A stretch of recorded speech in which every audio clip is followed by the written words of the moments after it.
5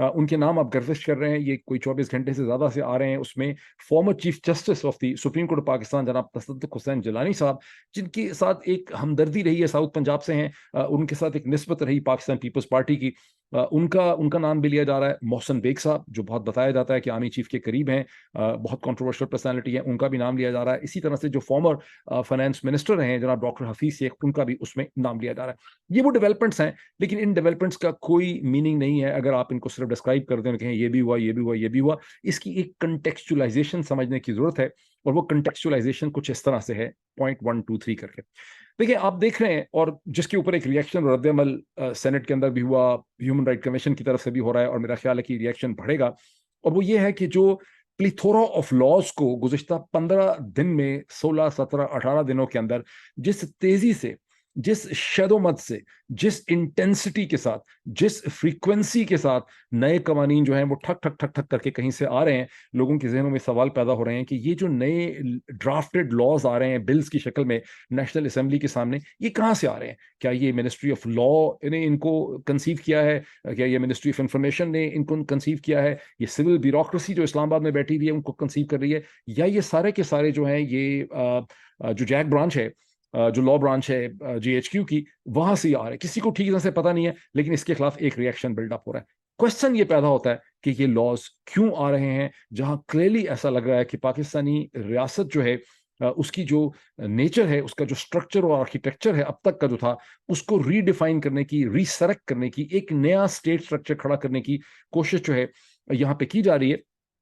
اور کیوں کی جا رہی ہے اس کو بھی ہم بات کر لیتے ہیں. دیکھیں پہلے اس میں دیکھیں کہ امپریشن کیا ہے کہ یہ جو ایک طرح سے نئے سرے سے ایک نیا کنٹرول پیراڈائم اور کنٹرول سٹرکچر کو سرکٹ کرنے کی یا اس کو اریکٹ کرنے کی جو ہے وہ کوشش کی جا رہی ہے, جس میں نہ صرف یہ کہ سول سوسائٹی اور میڈیا کے ڈسینٹ کو, جہاں پہ آپ کو اپنی مرضی کے خلاف کی آوازیں نظر آتی ہیں, جیسے کہ یہ خاکسار امریکہ سے ریز کرتا ہے, صابر شاکر صاحب برطانیہ سے ریز کرتے ہیں, شاہین سے بھائی صاحب امریکہ سے ریز کرتے ہیں, وجاہت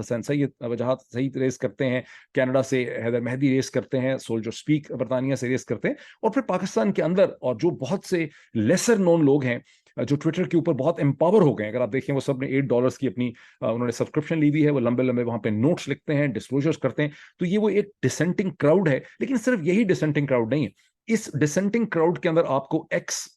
جو سروس مین ہیں, جو ویٹرنز آف پاکستان ہیں, ان کی بھی آوازیں اس کے اندر نظر آتی ہیں. ان کے لکھے ہوئے نوٹ آپ کو واٹس ایپ کے اوپر ملتے ہیں. انہوں نے بہت شور مچایا گزشتہ 16 مہینے میں. تو جو نیا کنٹرول پیراڈائم ریسریکٹ کیا جا رہا ہے وہ ان میڈیا کی ڈسینٹنگ آوازوں کے, سول سوسائٹی کے اور ایکس سروس مین جو ہیں ان کے خلاف ریسریکٹ کیا جا رہا ہے. اور کیسے کیا جا رہا ہے, جس کی ایگزامپلز آپ دیکھ لیتے ہیں کہ پاکستان آرمی کا جو امینڈڈ ایکٹ 2023 اس کا سامنے آنا,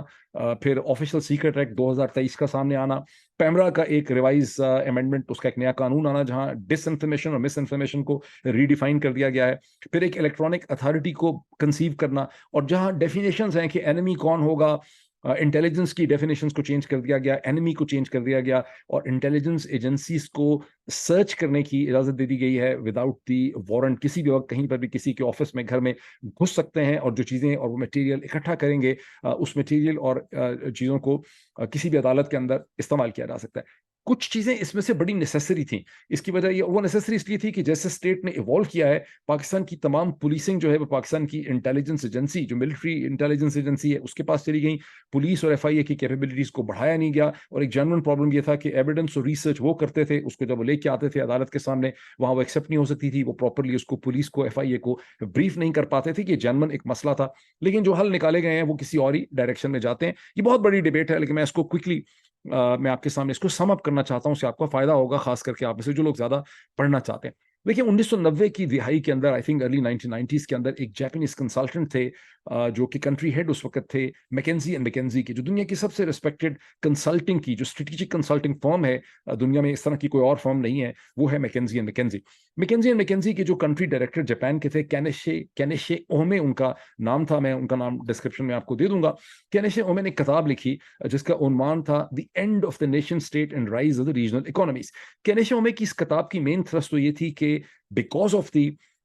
کہ جو مانیٹری ایکسچینج ہے, جو کرنسی کی ٹرانزیکشن ہیں, جو ایکسچینج ریٹس ہیں, اور جو اکنامک ایکٹیویٹی کی انسینٹیوائزیشن ہے, اس کے اوپر سے نیشن اسٹیٹس کا جو کنٹرول ہے وہ ختم ہوتا چلا جا رہا ہے, اور جو ریجنل اکانومیز ہیں جو نیشن اسٹیٹ کی باؤنڈریز کے باہر آپریٹ کریں گی وہ اب رائز کر رہی ہیں, اور یہی اس کا فیوچر ہے, اور نیشن اسٹیٹ جو ہے وہ ارریلیونٹ ہو جائے گی. لیکن اس تھرسٹ کے علاوہ جب اس کتاب کو آپ پڑھتے ہیں تو پرنسپل چیز اس میں یہ ہے کہ جو ٹیکنالوجی اتنی تیزی سے پیدا ہو رہی ہے جو نیشن اسٹیٹ کو ارریلیونٹ کرتی چلی جا رہی ہے. اب کینیتھ اومے کی کتاب تو آتی ہے ارلی 90s کے اندر, میرے خیال 94 95 میں کہیں پبلش بھی ہو جاتی ہے, آپ کو پتا ہے 1 سال لگتا ہے کتاب کو پبلش ہوتے ہوئے. لیکن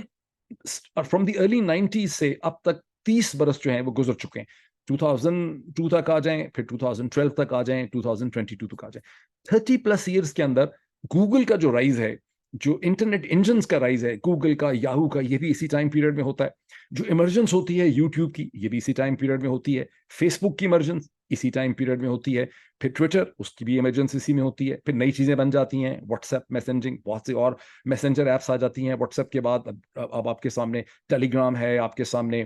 اور بہت سے اس قسم کی چیزیں آ جاتی ہیں. پھر ٹک ٹاک کا رائز, پھر انسٹاگرام کا رائز, اور اب آپ دیکھ رہے ہیں کہ گزشتہ چند ہفتوں میں دنیا جو ہے وہ ششتر رہ گئی ہے, دنگ ہو گئی ہے with rise of the artificial intelligence. جب چیٹ GPT-4 جو ہے it has taken the global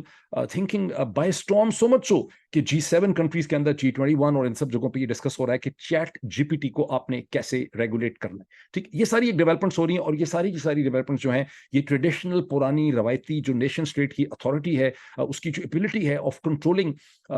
the transaction of information, جو انفارمیشن فلوز ہوتے ہیں, اور انفارمیشن فلوز کے نتیجے میں جو ذہنوں میں تبدیلی پیدا ہوتی ہے, اویئرنیس آتی ہے, ڈیمانڈس پیدا ہو جاتی ہیں, نئی کانشیسنیس پیدا ہوتی ہے, نئے خیالات جنم لیتے ہیں, جن کو کہ نیشن اسٹیٹس نے کنٹرول کر کے رکھا ہے. فار انسٹنس پاکستان کے بارے میں اکثر جوک میں کہتا ہوں کہ جب آپ نیو یارک سے اپنی ایک جہاز کی فلائٹ لیتے ہیں وایا دبئی اور پھر اس پاکستان میں لینڈ کرتے ہیں, تو آپ صرف جہاز کا ٹکٹ نہیں دے رہے ہوتے $2-3 ہزار کا, آپ بنیادی طور پر ٹائم مشین کا ٹکٹ دیتے ہیں. اگر آپ وہاں سے لینڈ کریں گے لاہور, فوراً طور پہ کسی چھوٹے قصبے میں چلے جائیں گے. ویسے لاہور میں بھی بذات خود یہی ہے, جب آپ نیو یارک سے لاہور کی طرف ٹریول کرتے ہیں تو آپ صرف دنیا کے ایک حصے سے دوسرے حصے میں نہیں جاتے, آپ کو 100-150 سال تاریخ میں پیچھے بھی چلے جاتے ہیں. لیکن اب دیکھیں کہ ہوتا کیا ہے. پاکستان کی جو گیریزن اسٹیٹ ہے اس نے جنرل ضیاء الحق کے زمانے میں اپنے آپ کو سیریسلی ری ڈیفائن کیا. اس سے پہلے کی جو گیریزن اسٹیٹ تھی وہ اتنی کمپریہنسو اور اتنی ان ڈیپتھ نہیں تھی, اس کے پاس اتنے پروٹوکالز, اتنے طریقے, اتنی ڈیپ پینیٹریشن, اتنے گروپس نہیں تھے, اس کے پاس اتنی اتھارٹی نہیں تھی. وہ ایک حصہ تھی ڈھانچے کا. جنرل ایوب خان کا جو اتھارٹیرینزم تھا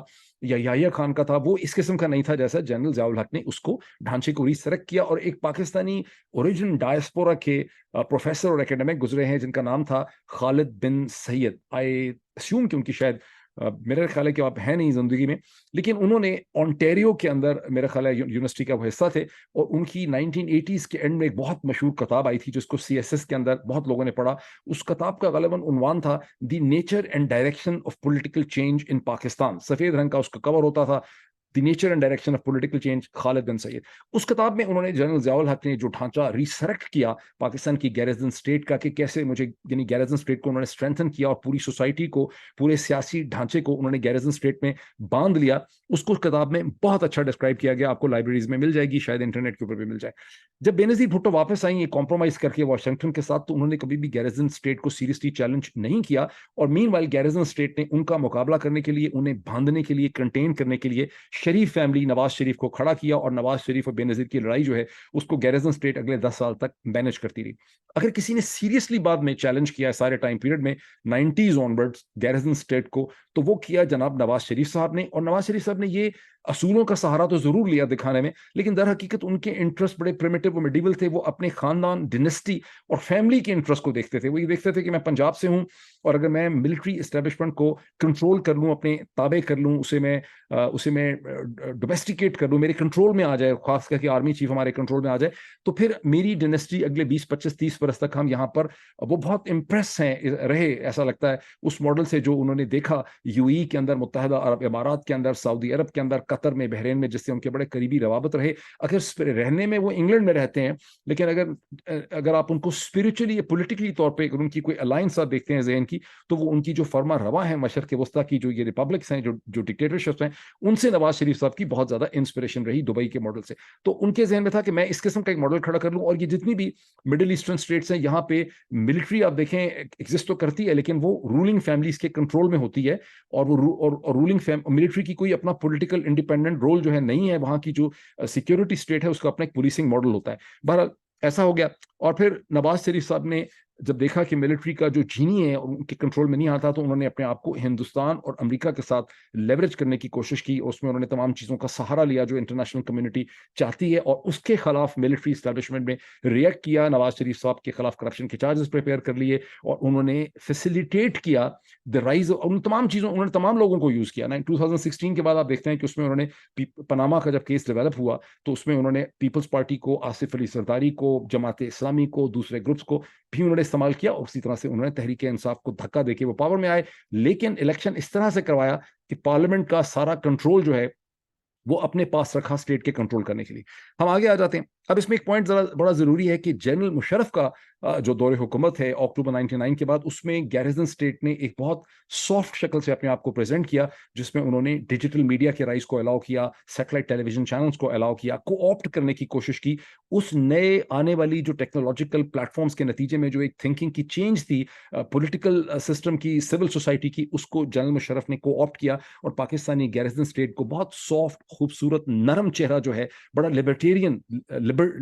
چہرہ جو ہے، لبرل چہرہ انہوں نے اس کو پرووائڈ کیا۔ 2008 کے بعد جب جنرل کیانی جو ہیں، جو بہت امپورٹنٹ ان کا رول ہے in terms of thinking the reestablishment garrison state, ان کا ایک کیانی ڈاکٹرائن تھا، اور کیانی ڈاکٹرائن یہ کہتا تھا کہ ہم نے کبھی بھی فرنٹ پہ آ کے مارشل لا نہیں لگانا، گورن نہیں کرنا، لیکن ہم نے اس طرح سے اسٹیٹ کے سارے پولیٹیکل اسٹرکچر کو، اس کے ایڈمنسٹریٹو اسٹرکچر کو ہم نے پینیٹریٹ کرنا ہے، کہ پیچھے سے ہم نے ساری پاور کیپچر کر لینی ہے، یعنی جس کو آپ ایک ویب سائٹ میں دیکھتے ہیں کہ اس کا یعنی یوٹیوب کا بھی ایک ڈیش بورڈ ہے، ایک اس کی فرنٹ فیس ہے، ہر ویب سائٹ کا جس کو آپ بناتے ہیں ورڈ پریس میں، اس کے پیچھے ایک بہت بڑا ڈیش بورڈ ہوتا ہے جو آپ کو نظر نہیں آتا، اس کی خوبصورت سی فرنٹ سائڈ ہوتی ہے۔ تو پاکستان کی جو ویب سائٹ ہے اس کے فرنٹ کے اوپر آپ کو ایک کانسٹیٹیوشنلزم، ڈیموکریسی، گورنمنٹ چینج ہو رہی ہے، الیکشن وغیرہ ہو رہے ہیں، لیکن اس کی ڈیش بورڈ جو ہے وہ ساری کی ساری جو ہے وہ جنرل کیانی کی ڈاکٹرائن میں ملٹری اسٹیبلشمنٹ نے اس کو ری وائر کر لیا، اس کو کیپچر کر لیا، جس میں آپ کا ڈسٹرکٹ مینجمنٹ گروپ ہے، آپ کی پولیس آ جاتی ہے، آپ کی لوکل انٹیلیجنس آ جاتی ہیں، آپ کی اور ڈفرنٹ پولیٹیکل جو امپورٹنٹ پلیئرز ہیں ان کو کیپچر کر لیا، بار ایسوسیشنز کو کیپچر کر لیا، اینڈ سو آن،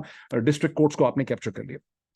اور اسی ٹائم پیریڈ میں ایگزامپل دینی بہت ضروری ہے کہ گزشتہ یعنی 2008 کے بعد آپ نے دیکھا کہ کس طرح سے ملٹری آرگنائزیشنز نے، خاص کر کے ISPR نے اور ISI نے اپنے آپ کو ایک بڑے ہاسپٹیبل پلیٹ فارم کی شکل میں پریزنٹ کیا، جس میں میڈیا کو بہت زیادہ انگیج کیا گیا،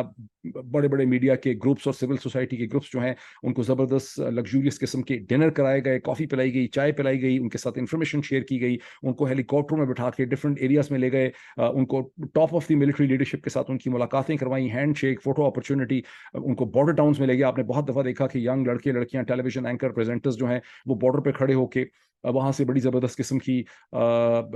جو ہے وہ ایک کامنٹری کرتے رہے مختلف قسم کی سچویشن میں۔ تو گیریزن اسٹیٹ نے اپنے آپ کو ایک لبرل فارم میں پریزنٹ کیا، اور انہوں نے سوسائٹی کو انگیج کرنے کی کوشش کی، اکوموڈیٹ کرنے کی کوشش کی، اور اس حد تک انہوں نے بڑی جینون اور سنسیئر ایفرٹس کی۔ But despite all this, garrison state کو جو ایڈجسٹمنٹس کرنی تھیں ایک کانسٹیٹیوشنل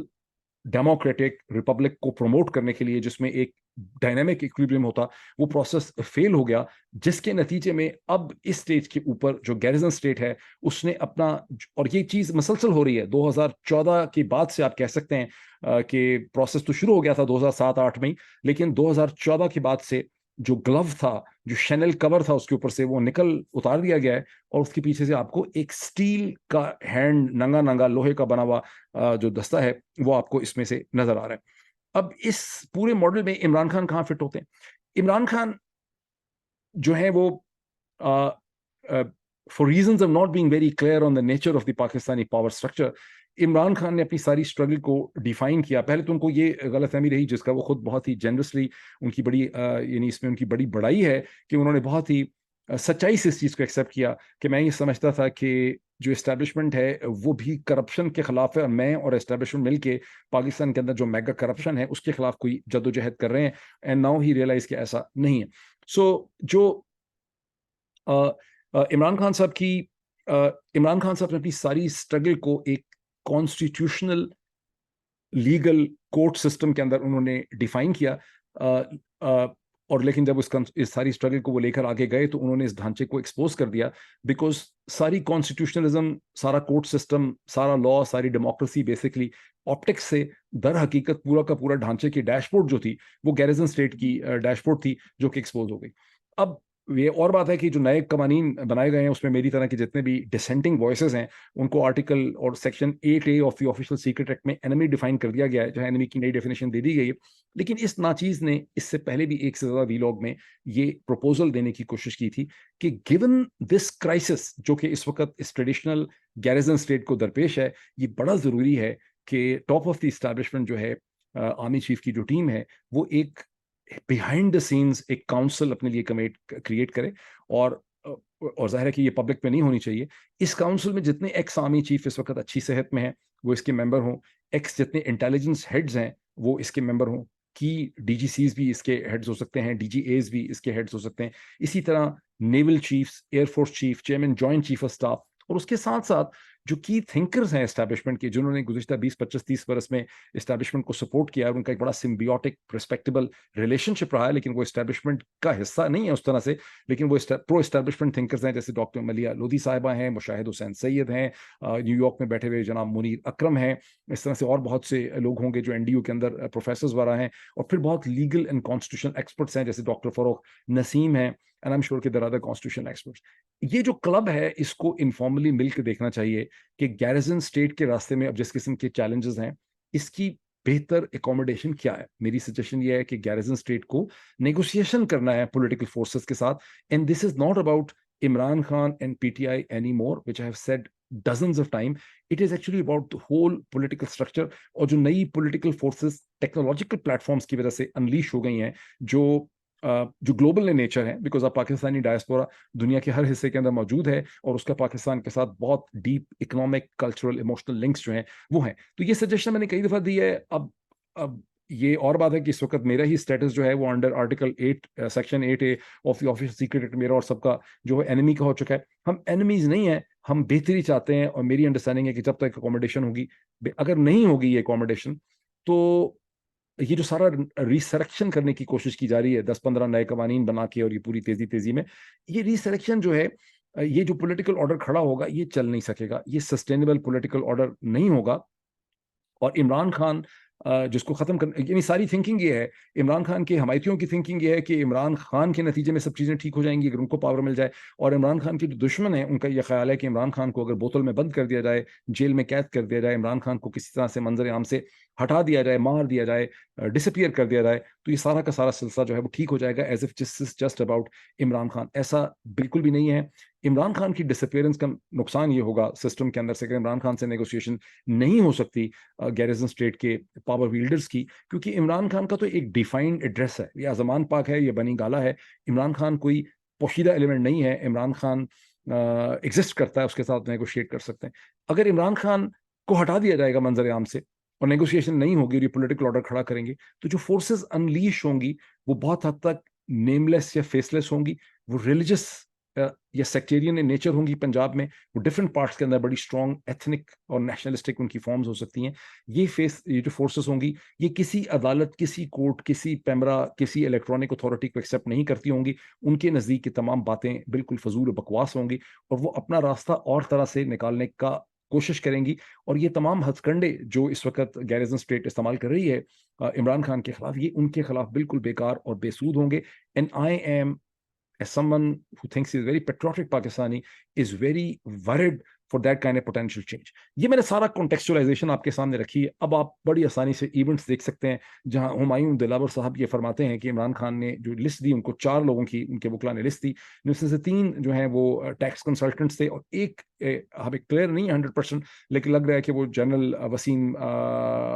وسیم چیمہ صاحب کا نام دیا گیا. یہ اور بات ہے کہ ایک دن پہلے مجھے پتا چلا کہ عمران خان نے 8 وٹنسز کے گواہوں کے نام اپروو کیے تھے, اور ان میں بہت سے لوگوں کے نام ہیں. اس میں روح حسن صاحب کا بھی نام ہے, اس میں جنرل وسیم چیمہ کا نام تھا, اس میں ٹیکس کنسلٹنٹس تھے. لیکن جج صاحب نے یہ کہا, ہمایوں دلاور صاحب نے, کہ یہاں پر میں نہیں سمجھتا کہ there is any need and relevance for these tax consultants, مجھے تو یہ چاہیے, مجھے وہ تو چاہیے. اصل میں وہ بالکل غلط فرما رہے ہیں. ٹیکس کنسلٹنٹس کی وجوہات اس میں یہ ہیں کہ جو ساری کنفیوژن پیدا کی گئی ہے یہ آپ کو پتہ ہے کہ یہ پی ڈی ایم کی اسپیکر کی طرف سے، یہ حکومت کی طرف سے ہی یہ کیس بنا کے بھیجا گیا الیکشن کمیشن پاکستان کو. الیکشن کمیشن پاکستان نے پہلے اپنی دانس میں عمران خان کو ڈسکوالیفائی کر دیا آرٹیکل 62(1)(p) کے تحت، ایف کے تحت وہ کر نہیں سکتے تھے. پھر بعد میں ان کو خیال آیا کہ وہ کر ہی نہیں سکتے، اس لیے ان کو ایک ایڈیشنل سیشن جج کے سامنے اس کو بھیجنا پڑ گیا. وہاں پر بھی مسئلہ یہ تھا کہ پہلے اس کو ایک درجہ بلکہ میجسٹریٹ نے ایگزامن کرنا تھا. اس نے ایگزامن کرنے کے بعد دیکھنا تھا کہ کیس بنتا بھی ہے، وہ اس میں کیا ہی نہیں ہے، جلدی جلدی یہاں بھیج دیا گیا. لیکن اب اس کے اندر پرابلم یہ ہے کہ جو عمران خان کے وکلا کہتے ہیں اور جو عمران خان کی ٹیم ہے وہ یہ کہتے ہیں کہ یہ سارا کا سارا ایک فلاڈ کیس ہے. یہاں پہ کوئی انفارمیشن چھپائی نہیں گئی توشہ خانے کے حوالے سے اس کے ایسٹس کی. یہاں پہ کوئی مس ڈیکلیریشن نہیں ہے. یہاں صرف یہ ہے کہ دو ڈفرنٹ لیگل اسٹیٹ فورا جو ہیں، ایک الیکشن کمیشن آف پاکستان اور دوسرا فیڈرل بورڈ آف ریونیو، دونوں کے ڈفرنٹ فارمز کی ڈفرنٹ ریکوائرمنٹس اور ٹیکنیکلٹی اور ڈفرنٹ ٹائم پیریڈ میں، یعنی کس فارم میں کیا چیز ڈکلیئر کرنی ہے، وہاں کیا خانہ بنا ہوا ہے، جیسا کہ آپ روز دیکھتے ہیں فارم بھرتے ہوئے، اس کے حساب سے ساری انفارمیشن جو ہے پرووائڈ کی گئی ہے. اور اسی لیے یہ جو 3 ٹیکس کنسلٹنٹس ہیں، جو عمران خان کے ٹیکس کنسلٹنٹ تھے، جنہوں نے فارم بھرے ہیں، بنائے ہیں، پریزنٹ کیے ہیں، ان کی وہ وہاں پر وٹنس لانا چاہتے تھے، جن کو کہ جج صاحب نے ریجیکٹ کر دیا ہے. انہوں نے کہا کہ فوری طور پہ میرے پاس آئے، میرے پاس وقت نہیں ہے، میں فوری طور پہ اس کو ڈیسائیڈ کرنا چاہتا ہوں. اور وہ اب دوبارہ کل صبح 9:30 بجے جو اب یہ دن شروع ہو رہا ہے، دی 3rd of August 2023 تھرسڈے کے دن، وہاں پر اس کی دوبارہ سماعت جو ہے وہ شروع ہوگی. اب ایٹ دا سیم ٹائم جیسا مشن امپاسبل کی فلم میں ڈفرنٹ جگہوں پہ ڈفرنٹ چیزیں ہو رہی ہوتی ہیں، وہاں پر یہ ہوگا کہ جب یہاں شروع ہوگی تو یہ ہائی کورٹ کے اندر بھی اس کی ایک ہیئرنگ شروع ہوگی، چیف جسٹس اسلام آباد ہائی کورٹ کے سامنے. اور اس کی وجہ یہ ہے کہ جب سپریم کورٹ کے سامنے ہیئرنگ ہوئی آج کے دن میں، جیسے جسٹس یحییٰ آفریدی کے سامنے جو پینل تھا، وہاں جب عمران خان کے وکلا پیش ہوئے تو سپریم کورٹ نے یہ کہا کہ چونکہ اس کے نیچے بھی آپ نے ایک لوور فورم کے اوپر بھی آپ کا پروسیس چل رہا ہے، آپ نے وہاں بھی اپلائی کیا ہوا ہے، وہ اپلائی کیا ہوا ہے اسلام آباد ہائی کورٹ میں، تو آپ اسلام آباد ہائی کورٹ میں پہلے ریلیف لیں، سپریم کورٹ انٹروین نہیں کر سکتی. تو صبح عمران خان کے وکلا ایڈیشنل سیشن جج کے سامنے بھی ہوں گے، ہمایوں دلاور کے سامنے، اور وہ اسلام آباد ہائی کورٹ کے سامنے بھی ہوں گے، اور اس کا جو بھی آؤٹ کم نکلے گا اس کا انالیسس ہم چند گھنٹوں کے اندر ہم کر سکتے ہوں گے. اب اس میں آپ اس کے ساتھ یہ دیکھ لیجئے کہ بہت ہی امپورٹنٹ جو سورس میری ایک پی ایم ایل سے بات ہوئی تھی، ان کا یہ کہنا تھا کہ عمران خان جس طرح سے اسٹرگل کر رہا ہے یہ پاکستان کی تاریخ میں کبھی کسی نے کی ہی نہیں ہے، اس کی کوئی نظیر ملتی ہی نہیں ہے. اور یہ اسٹرگل جو ہے اس کے نتیجے میں ایک خوف محسوس کیا جا رہا ہے کہ